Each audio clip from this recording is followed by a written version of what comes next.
Hello, my name is John Rose, and in this video I want to take a closer look at the difference between a paleo diet and a vegetarian diet. And in order to understand the difference between these two diets, we need to take a closer look at 11 main events that drastically changed the fate of mankind. The first main event happened around 2 million years ago, and that's when our brains nearly doubled in size, and that allowed us to master things we had never mastered before. And then I've identified 5 main things we've mastered that drastically changed the fate of mankind. And with all new knowledge comes a potential for evil whenever we apply those things that we master to the things we need. Remember, the opposite of evil is live or live. So why is it evil? Because we applied it to something we need in order to live the right way. And that means that there are 5 bad applications to 5 things we mastered. Now, when we look at the paleo diet, they say, well, let's go back to our cave days. In the cave days, we weren't eating grains, which is true. Humans are not grainivores. We don't have the same organs as the only other animal on this planet that can eat grains, birds, which have crops and gizzards. And then they say, well, we weren't processing our foods and we weren't using chemicals. So paleo diets have eliminated 3 of these 5 mistakes, but they're still making the first mistake and the second mistake, which are the 2 worst mistakes of all. So the paleo diet is better than the standard American diet because at least they've corrected 3 mistakes. And then when we look at the vegetarian diet, they go, oh my God, we shouldn't eat animals. And you know what? They're right. We don't have the anatomy to eat animals. When you look at all the anatomical characteristics that determine what we're supposed to eat, the one that stands out the most is the length of our intestines. And our intestines are just like other plant eaters. They're 10 times the length of the body. We're all meat eaters, their intestines are only 3 times the length of the body. So of all the mistakes we can make, eating animals is one of the biggest mistakes ever because it darkens the dark side of our behavior. Come, sit down. However, what most vegetarians are doing is they're eating plants that were not biologically adapted to eat. They're still making the 3rd mistake, which comes from the agricultural revolution. And then most vegetarians are also eating way too much processed foods, which is the 4th thing we mastered, machines. However, most vegetarians know not to use chemicals, but not all of them. A lot of vegetarians are just eating junk. They believe, if I don't eat animals, I can eat anything else. And a lot of them even will consume dairy products, which of all the animal products is the worst. It's the most mucus forming of all foods. So when we look at most vegetarians, they're still making the 1st mistake, just like the paleo people are. They're not making the 2nd, but they're making the 3rd mistake, and they're making the 4th mistake. And the 5th mistake is somewhat up in the air as far as where they are at. So which of these 2 diets are better? Well, a lot depends on your ancestry, because some groups of people in the past have eaten more animals and dairy, and they are not lactose intolerant, for example. And other cultures go back that have eaten more grains over the millennium, and they are not gluten intolerant. So some people are better able to digest and absorb some foods, but the ability to digest and absorb food does not take away the deleterious effects from eating those foods. And that's what we have to understand. Just because you're not lactose intolerant or gluten intolerant doesn't mean you should eat foods that we're not biologically adapted to eat. And what I find interesting about the paleo diet is that they've gone back and said, look, we should go back to our cave days.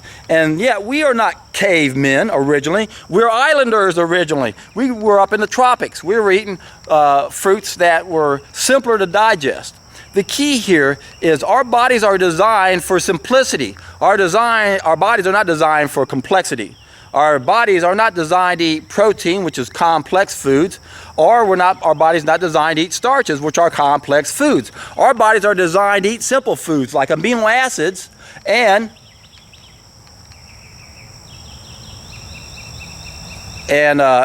sugars. Our bodies are not designed to eat starches or proteins. I'm watching my dog walk around over here is why I'm always getting distracted here. So again, our body wants simplicity. when the body says, well, where do you get your protein? Well, we don't want protein. Protein is complex. We want the type of amino acids that are in fruits and vegetables and nuts and seeds. These are what we call free-floating amino acids. When we consume animal products, it might look better on paper, but it's a complex protein, and our liver has to break those down into its separate amino acid forms. Whereas if you eat nothing but bananas, for example, even though bananas don't have everything we need, they have 5% protein by calories, which is the same amount of protein that's in mother's milk, and there's no other time we need more protein in life when we're a little baby and we're going to double our weight in 6 to 9 months. So again, we don't want complexity. We don't want proteins. We want amino acids. We don't want starches. We want sugars. So what is the ideal diet for we humans? It's a raw vegan diet. Now that's an ideal diet in ideal times, but we no longer live in ideal times. So now we have another group of needs that we must satisfy. And I've talked about these 2 groups of needs in all of my other videos, because I say over and over and over, there's only one thing we have to do to solve every problem that's 100% within our control, and that is to satisfy 2 groups of needs. Unfortunately, most of us are not willing and able to do that, which is why I added 2 preliminary steps to the only thing we have to do, thereby perfecting a 3-step process. The first step addresses the willingness issue, and you can click right here and go to a seminar that I uploaded that explains how to correct 5 main mistakes on a temporary basis. That's the first step. Second step is, once we see what we're missing, then we need to correct these 5 main mistakes on a permanent basis. And then once we add these 5 main mistakes onto our list of mistakes to correct, we'll finally be in a position to do the only thing we have to do, and that is to satisfy these 2 groups of needs. Now, a lot of people are going to argue and say, well, we're not raw vegans because we don't get this and we don't get that and we don't get this and we don't get that. But that's because we've damaged ourselves, society, and the environment. We now have another group of needs we must satisfy, don't you see? So when you look at these 11 main events, you got to realize that we got to correct all 5 of these mistakes, all 5 of these bad applications. We can't assume that we can go back to caveman days and assume that's the solution. Now, I find this interesting because this ties into a very interesting book written by Daniel Quinn called Ishmael. And in this book, he says all of our problems go back to the 3rd main event. That's the agricultural revolution. And yes, we can see how our brains started devolving when we started eating grains. But the 3rd mistake is a lot better than the 2nd mistake, because now other animals aren't being tortured, and then plus we're not ruining the environment. The difference between a meat eater and a vegetarian and a raw vegan is huge. 100 raw vegans can live on the same amount of land and water as 1 meat eater, and 2.5 raw vegans can live on the same amount of land and water as does a vegan. So, which is the best diet? A paleo diet or a vegan diet? Well, partly, as far as your health goes, it's going to depend upon your ancestry, but that doesn't take into consideration what's best for the animals and what's best for the environment. So when you look at the big picture, what's the best diet between the paleo diet and vegetarian diet? There's no question. It's going to be the vegetarian diet.